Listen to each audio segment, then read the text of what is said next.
going YouTube? It's your boy ThatSingerReactions coming to y'all with the king of rock and roll, Elvis Presley.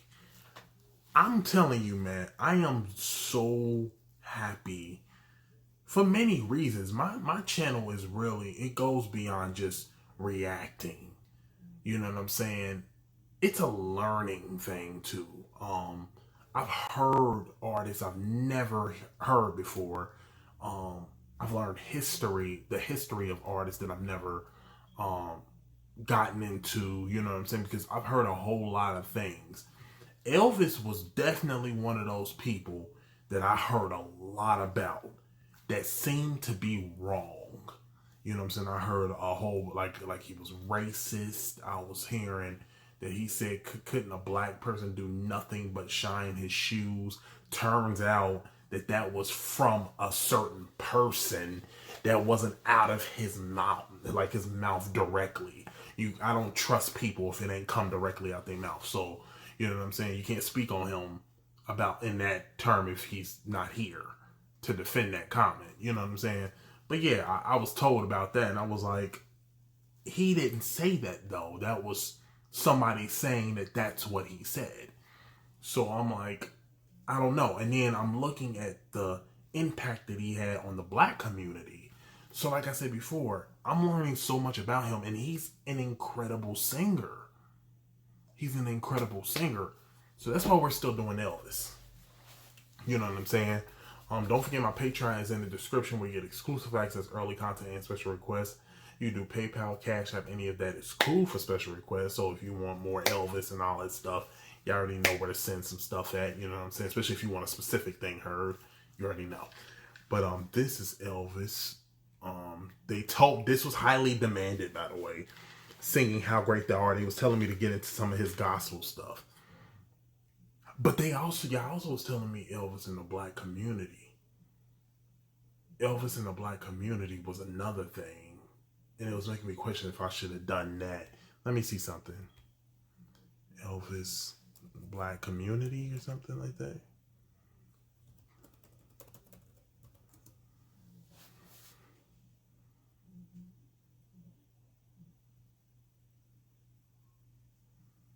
Why do black people dislike Elvis? Now, who's saying that?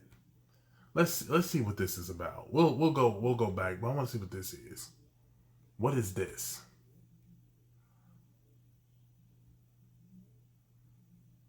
I thought he was a very beautiful, and still is, a very beautiful person, and his memory shall probably forever live on. And that's Mr. Al Green. Wanna spend in some time laughing together. Come on, Al.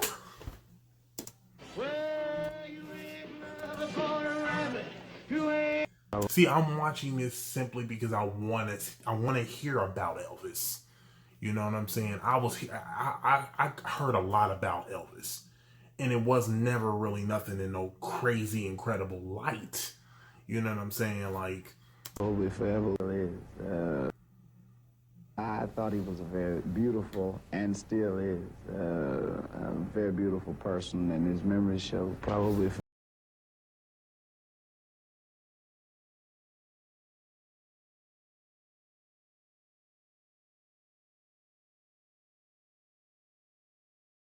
in this city for the vulgar performances of Elvis Presley.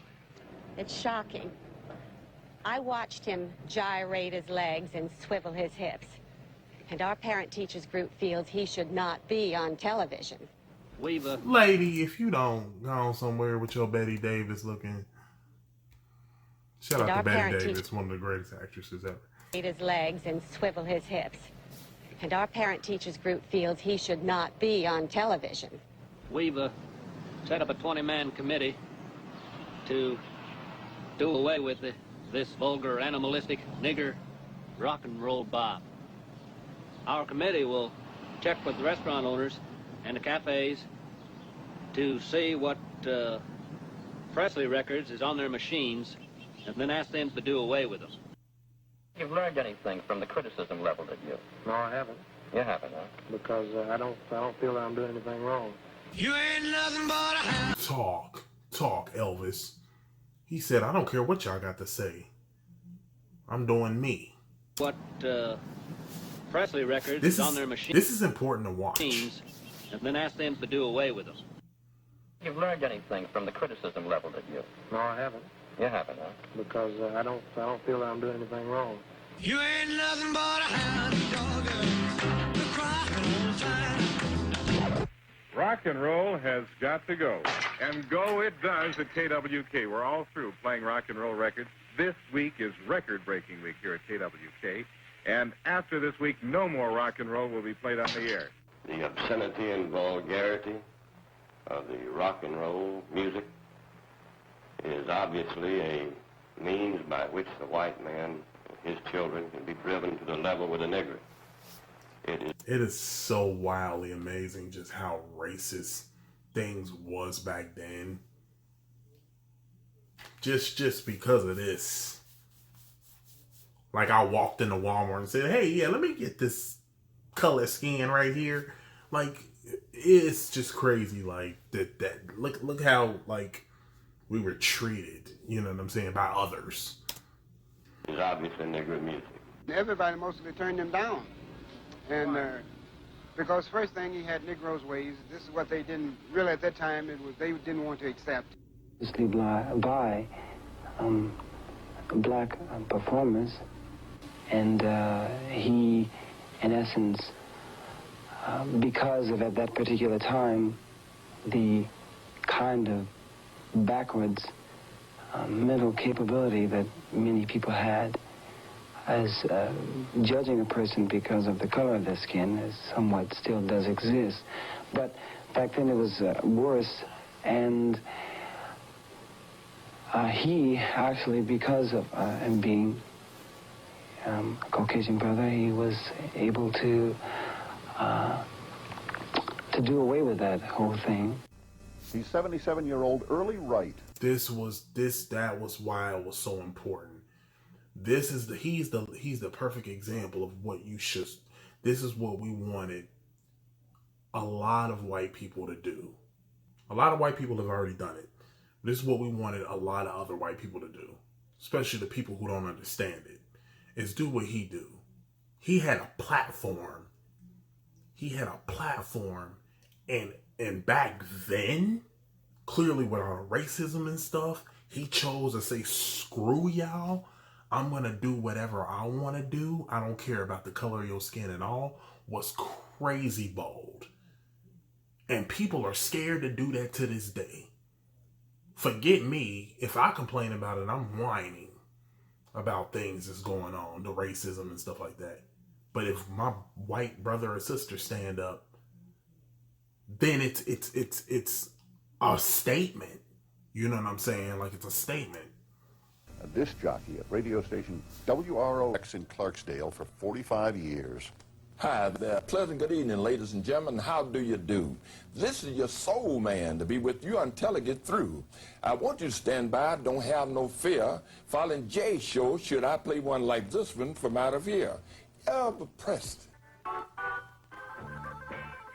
Elvis's songs still get good play on Wright's program among the blues, gospel, and jazz recordings that are its staples. It was almost 40 years ago when Elvis drove down to Clarksdale from Memphis with a record and asked him to play it. And I had been playing his record, and I had never seen him before, and I was amazed to see him. When he introduced himself to being Elvis Presley, then I went all to pieces over him. Then he and I started talking. I used to be the manager of a gospel group called the Four-Star Quartet. And I could listen to a man sing a hymn. I could listen to a man sometime talk. I did that. And I could pick him out whether he could fit in my group. And talking to Elvis Presley, I could see a great future in him. It's no accident that Wright recognized Elvis's strong gospel roots. Here at the East Trigg Baptist Church in Memphis, older members of the congregation remember Elvis joining in with the choir while in high school. Wow. These were rousing sessions led by the charismatic pastor, the Reverend W. Herbert Brewster. Like most black people in the South, and to whose suit God has pressed down a harp of 1,000 strings, it only needed tuning. Elvis's voice was that type of voice that agreed with the thought of Calvary. He had that kind of bent and inclination and attitude that suggested that God could use him. I gave the music a different approach, a new beat. I knew that it wasn't going to hurt if I said, "Must Jesus bear the cross alone," whether I've said with one beat, two beat, whether I've said it high or low. Boy, what? Hold on. I knew that it wasn't going to hurt if I said, "Must Jesus bear the cross alone," whether I've said with one beat, two beat, whether I've said it high or low. And I told them, "Come on in here and put your stuff together." They came in here. And it was a glorious experience, and Elvis was in that group. Elvis came out with a style of his own, and it was very creative. Roof, yeah. And once he got into it, and that's the guy that made the chicken song. Something I forget the. He got that feel. Elvis just took off like a late freight, and with Elvis doing this kind of music, gave an injection to black music that no other artist had ever done. It was like an earthquake in my neighborhood, the whole place. And he, and these are his black peers. And I'm talking about legends like Bobby Womack and Al Green and Rufus Thompson. Like, these are them saying this. So you really can't, like, these are people that's in the industry that's making music. And it's hard for a lot of these guys. And they're giving praise to him. That's the place was shaking when he came on. And I said, how did a person possess that kind of power? That it even comes off the TV and grab me in this ghetto neighborhood. Elvis took my Tutti Frutti, and I was very disgusted.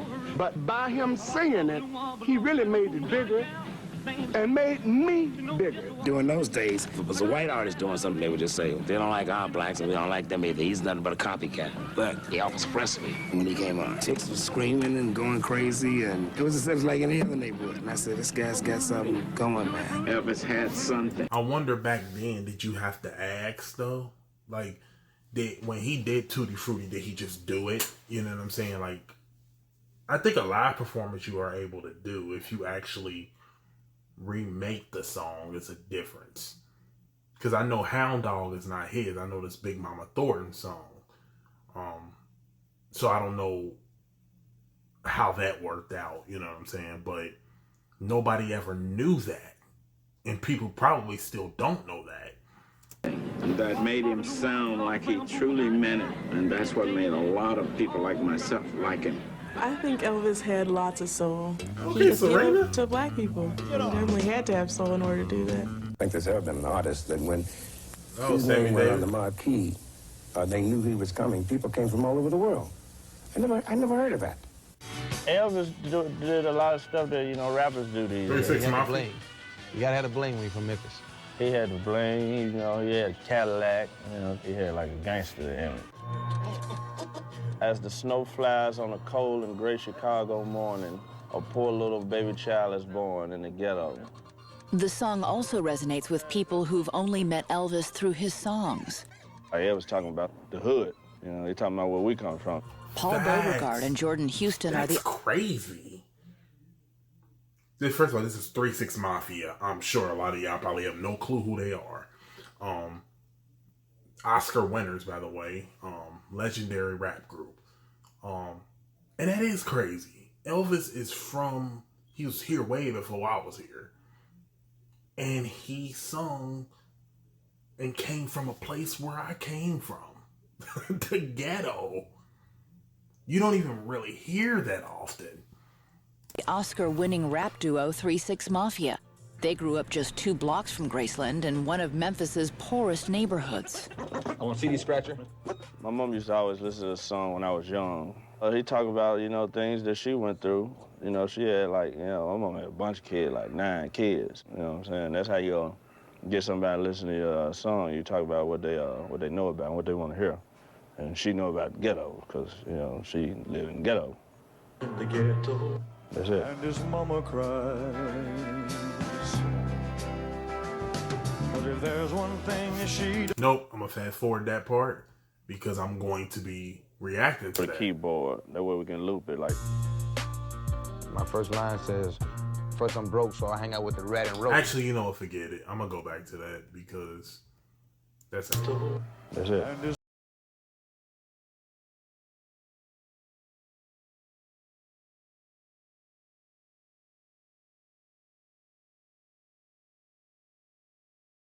Part on the record that we want to use, we're sampling into the drum machine or the keyboard. That way we can loop it like. My first line says, wow. First I'm broke, so I hang out with the rat and roach. It's still broke, so I'm sleeping on apartment floors. So it's just like the struggle, you know, what's going on in the hood. First I'm broke, so I hang out with the rat and roach. It's still broke, so I'm sleeping on apartment floors. And I was off beat, but it's all good because it's on TV. Hey. maybe do some edits, make me look cool, maybe put my name in the credits. Once we have all that ready, you know, we load it into the drum machine. This is epic, by the way. Pay out. So he starts to roam the streets at night, and he learns how to steal, and he learns how to fight in the ghetto. Survival is an everyday task. Watching your back, but a man wearing a mask. I say you might get stuck if you in the hood looking like you came up. We ride old school whips, high off the ground, right beside a player hill. And it was easy to blend that in because he was a person who can relate to what every black person has been through in terms of being in the ghetto. You know, the ones that have been in the ghetto. Some people, not all black people, grow up there. First I'm broke, so I hang out with the rat and roach. And still broke, cause I'm sleeping on apartment floors. The junkies get up, kick, when they smoke a brick. I never seen a drug dealer ever call it quits. The hood struggle is to make you gotta get the change. See, every day is like a dark cloud full of rain. The feds tapping for what's dangerous when you hood trapping. So don't get lost in the sauce slinging, cold crackling.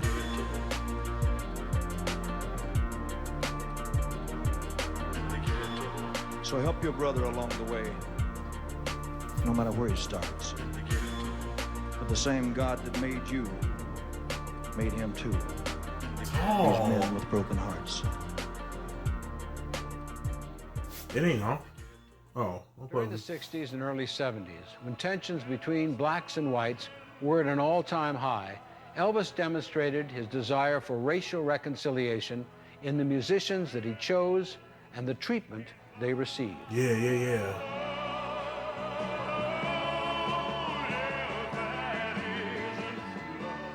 When we first decided to take the gig with Elvis, we had no idea that there would be any racial... When she take the gig with Elvis, she seemed pretty young to have... Take the gig with Elvis. We had no idea that there would be any racial flack regarding it. Our first racial encounter was when we went to Texas. Elvis was told by his people that, well, you can leave the black girls home. You don't have to bring them. Wow. So Elvis wasn't going to do the Astrodome unless his girls could be with him. And he demanded that we be given the star treatment. We had to be in our convertible where everybody could see us. That's amazing. And our little blonde could drive us. And wow. That was his statement. You don't like it? Deal with it, or I'm not going to be there. And I thought that was very big of him. When I joined the group in 1972, they took a big chance because there were no blacks in contemporary or Southern gospel music, and I was the first one, and it made all the headlines and everything. It was in Billboard and all the newspapers in Tennessee.